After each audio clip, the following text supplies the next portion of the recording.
Hello all, I'm Nicholas Kozak, as you may know, and I'm here today with the director of the St. George Serbian Orthodox Church in North Canton's Love Thy Neighbor mission, Linda K. Cameron.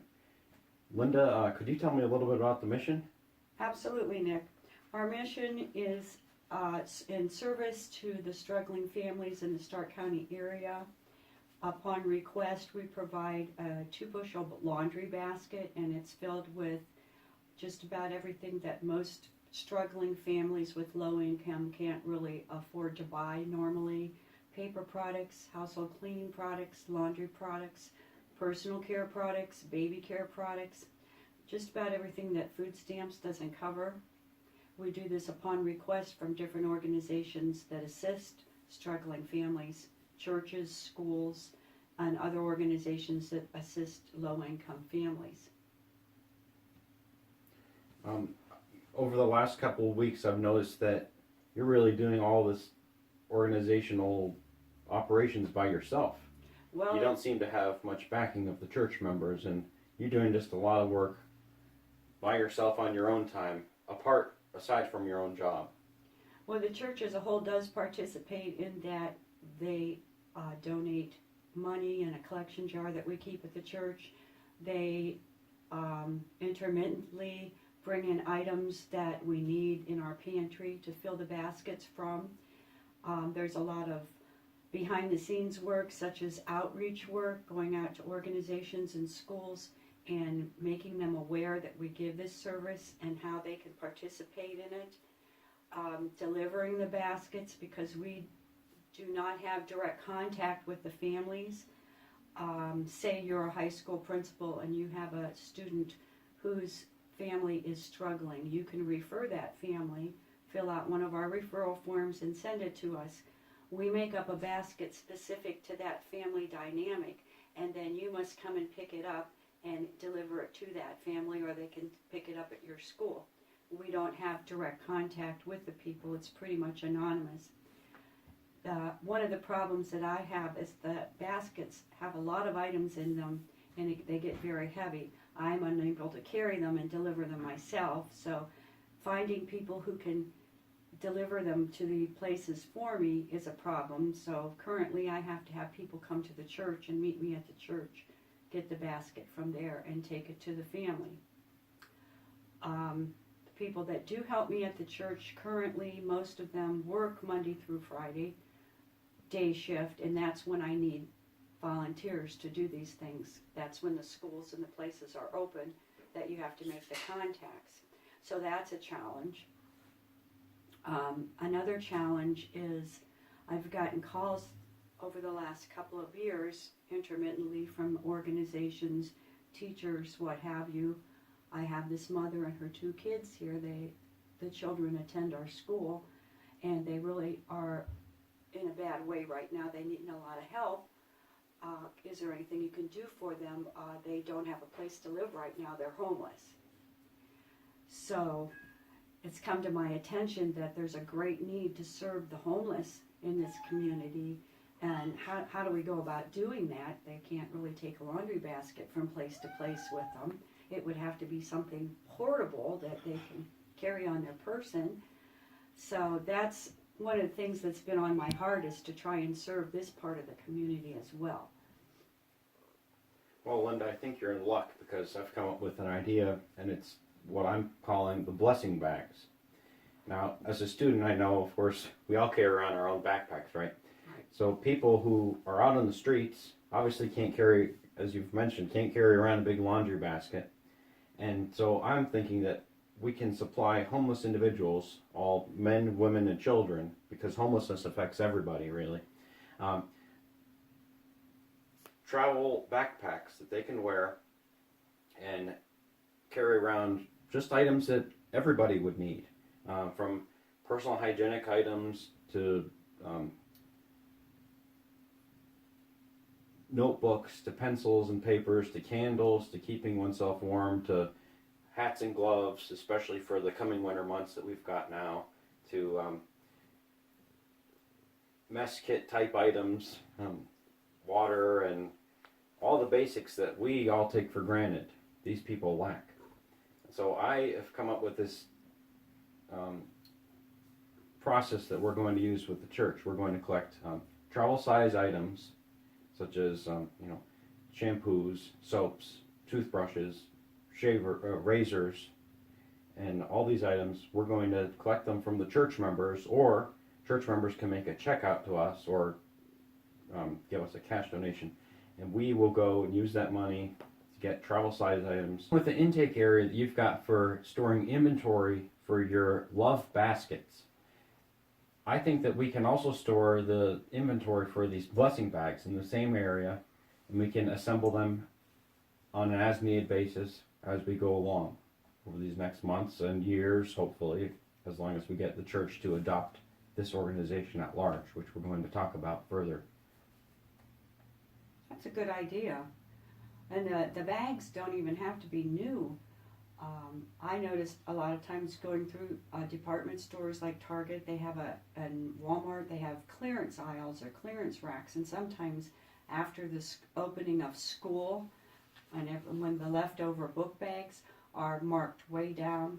And also you could even use, especially for the children, those nylon cinch sacks, that they put over their shoulders.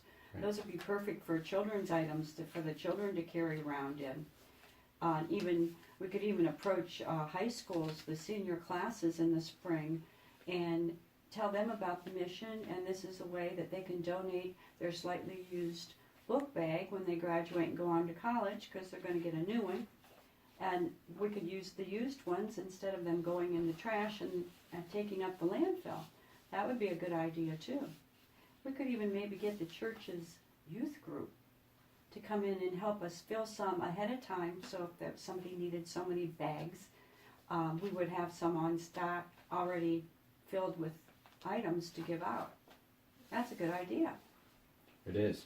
The nylon backpacks that you mentioned, of course, they give those away free at different conventions. I know different schools obviously give those away at their own conventions, and different healthcare conventions. Those are all free to the public. We could even collect those from anything we go to. You would also mention getting the children involved. That's just a great idea. If children are allowed to witness, observe, and actually hands-on partake in the assembly of baskets and bags, then they know what the actual church's outreach is turned into action. Not just words in the Bible or just words in a sermon during the church service, but then they see it in action. And they can have a personal connection to what they're doing and feel good about themselves, and really just learn more about our community at large here and the struggling people who we still have in our community. So in other words, they're loving their neighbor firsthand.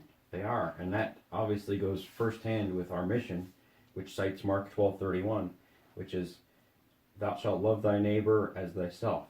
There is no other greater commandment than this." That's correct. That's our motto. So I had mentioned a couple different items I have for you to think about and for us to process and turn into action. I've kind of developed a step-by-step tactical approach for us to look at. I've made my own recommendations. First off, I think you are really doing this whole mission by yourself. You, for the most part. I know you've got some volunteers. I know you had some activity at our Serb Fest the last couple of years. And we, of course, had that holiday craft boutique and donation day on November 19th, a couple weeks ago. But I think it's really imperative that we get the whole church on board. So first, I believe we need to approach the church parish. I know the church parish has kind of displayed wishy-washy support for this mission. It is not totally on board. Another aspect is that we could approach the men's club. Now, they have a meeting coming up, as you know, on December 12th. I believe it's important for us to talk to them, for them to understand better what's going on between our own brethren in the community. I also believe that we should make all church members know about this mission through a very visible area in our vestibule. I know you mentioned you used to have a little donation jar, but it was just kind of a weak display and didn't really showcase the mission in the way that I think we should be best portrayed. I think we just need to portray ourselves as a very strong mission with a very dynamic approach to solving problems in this community. I think we need to have a poster set up in the vestibule with pictures and a whole list of items that we collect, and then we can also have feedback from members who receive these baskets and the bags from the community based on their positive feedback. We also could have a thermostat that we could continually update. And the thermostat would track all of our the donation money. It would also track the donations by items. So you'd have, in the month of December, we've collected 35 toothbrushes, we've collected 41 bottles of shampoo, and we've collected 28 razors. People would be able to not only just hear from us, okay, we'll buy items or we'll get these items collected over this period of time. They'll actually see their progress tracked right there every week by week, and they'll have the visual there to associate with their own offerings. That's a good idea, and brings some other ideas to mind. The church bulletin is a good way to get some words across. It might be a good idea each time I get a hefty donation from someone within the church to put a thank you specifically to that family from the Love Thy Neighbor mission for their current generous donation. That way people might be more inclined to donate because they get their name in the bulletin for one thing, they get recognized. And when you donate something, you always want to get thanked and appreciated and recognized for it in some way. As far as the vestibule is concerned, the room in the vestibule and the advertising space is very limited, and that all has to go through Father for permission to do that in what area. There's bulletin boards, but there's bulletin boards designated for specific church things. Part of it's for the Circle of Serbian Sisters. Part of it is for signing up for coffee hour, signing up to be altar boy, signing up for reading in church. So we are very limited as to the amount of space we're allowed to have. That would be maybe perhaps something that you could approach the board about get on the agenda at a board meeting and suggest that they renovate the organization of the whole vestibule area. That's been discussed before, but like a lot of things in church politics, it gets discussed, but they're talking the talk and they need to start walking the walk, so to speak, and get it done. It is a good idea, but it's something that I've approached before, but maybe fresh eyes on the situation would pique their attention. We can try. It's worth a shot. I believe the space, of course, is limited in the vestibule. I'm wondering if the downstairs area would be a better spot for that. But I'm also afraid that a lot of people just come to church and they don't go downstairs or over to the hall for coffee hour afterwards, and that therefore those people would miss out on seeing that visual aid. That's my thinking too. A lot of people don't get downstairs, or they'll go over to the hall for coffee hour. They won't even be having coffee hour downstairs of the church, so nobody sees it. There are some, I think, vacant bulletin board area down there. I used to have a big a table and a big poster that I used to post current letters of thank you from different organizations whose clients had recently received a basket. I'm not sure whether anybody ever read those letters and thank you cards or not. I'm not sure if part of the problem is this. I was originally told by a couple of people that these type of ethnic groups, the Serbians, the Romanians, the Greeks, they don't ask for help outside of their church. They take care of their problems within their own families. If someone in your family is in need, the rest of the families in that family come forth to help them, and they don't advertise that they have too many medics. So it's not, I guess what I'm trying to say is maybe they're not used to outside their church service, serving the community. They don't see that just because they help each other within their families, that they shouldn't also try to help those outside of their families in the community that are in need. And so they just don't have that kind of mindset. It's like we need a whole re-education process here to get us back into this century. Well, we've seen that with different social programs, they just don't go far enough. And so that's where churches and nonprofits come into play, where it's our job to help fill the void that these organizations and governmental institutions otherwise wouldn't be able to fill. And you're right, people sometimes are inwardly focused. And unfortunately in this 21st century society, we are many times inwardly focused and not focused on what's going on around us, not even aware. But our Christian faith and Christian theology does guide us to help other people. I mean, you look at Matthew 25. We're all charged with loving everybody else as ourselves and helping problems when we see corrective action needs to be taken. Kind of switching gears, you and I have identified the Total Living Center in Canton and the Family Living Center, I believe, in Massillon, and also the new Homeless Outreach Team in Canton as possible candidates and organizations that we can help, specifically with this blessing bag mission. Mm-hmm. They are shelters that help homeless people. Some of them are only men specific or women specific. I know there's a big problem with intaking some homeless people. I mean, you can't have drug addicts in many homeless shelters. I mean, actually in Canton, drug addicts are not allowed.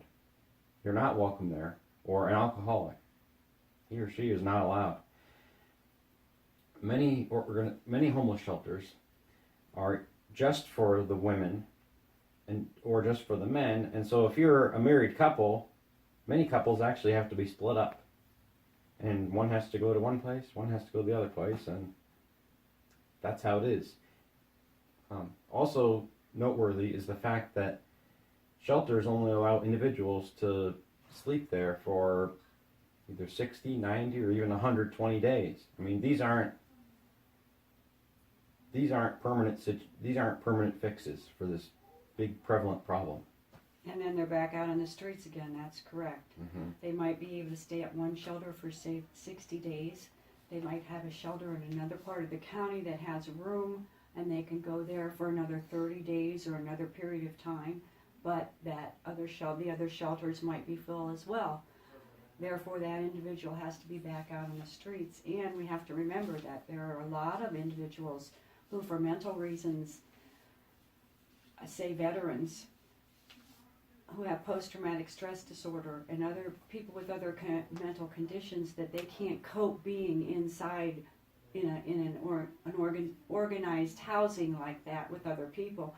They have to remain homeless. So how do we serve them? You're right. Just like with chronic illness or addiction or poverty, homelessness really knows no boundaries. Right. You know, it doesn't matter if you're male or female or black or white or Oriental or Hispanic, or if you're old or young, or if you've been a veteran. No, none of that. It doesn't matter. If you're homeless, you're homeless. It can affect anybody. And we just don't know who's homeless many of the times. You and I may have a better understanding, but people just in the community at large really don't understand the homeless. And people might be reluctant to try and help a mission like this because there are individuals out there, sadly, that take advantage of the whole situation and stand on street corners with signs saying they're homeless and they need money and they're a veteran when they aren't. And you'll see them with a new truck parked up the road. You'll see them in new clothes. Unbeknownst to the public, this is a whole organization that has one spokesperson that assigns them that street corner and takes a percentage of their take every day of the money they collect. They basically rent that spot to scam other people in the community into thinking that they're homeless and need help, which is a very sad state of affairs, if you ask me. It's crazy in some large cities, such as Portland, Oregon, or Chicago, Philadelphia, New York. Some people can make up to $40,000 a year just being beggars when they're not actually homeless. And if you've been bitten by that bug, why would you want to donate or participate in a service that's helping the homeless if that's where you think it's going? That's why it's always wise to get some education on the state of homelessness, what is and what isn't, from people that have been working in it for a long period of time, such as Steve Robinson, the director of a homeless outreach team of Canton. He's a wealth of knowledge, and Pastor Larry Tolston. He goes right out amongst the homeless, brings them things, ministers to them. He travels day in, day out, from one end of the county to the other, collecting donations from this place or that place, water, food, and takes it to these homeless places where they're hiding out. Because if they get found, the police will arrest them. But where are they supposed to go? Mm-hmm. You're right. Many homeless people are living in the shadows and, in fact, don't even want us to know where they live out of fear of just being evicted from where they currently are staying. That's in vain.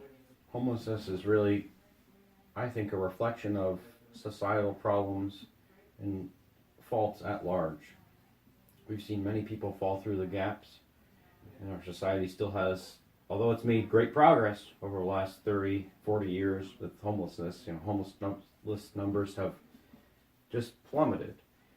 We've still got a problem that needs to be addressed, and of course you and I may take for granted, of course, all the blessings that we've been given from our Creator and the opportunities that we have, but we still need to pay attention to the least of us, as some of them call these homeless people, the least of us in our communities.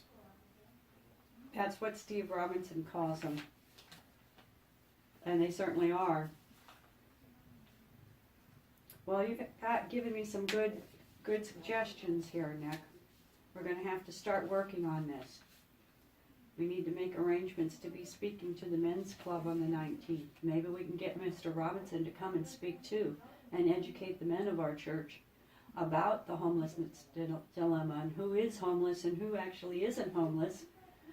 And it's just pretending they are to take advantage of all of us. We need that energy to go to the ones that really need it. Well, thank you for your time, Linda. You're welcome. Thanks for helping me. All right. God bless you. God bless.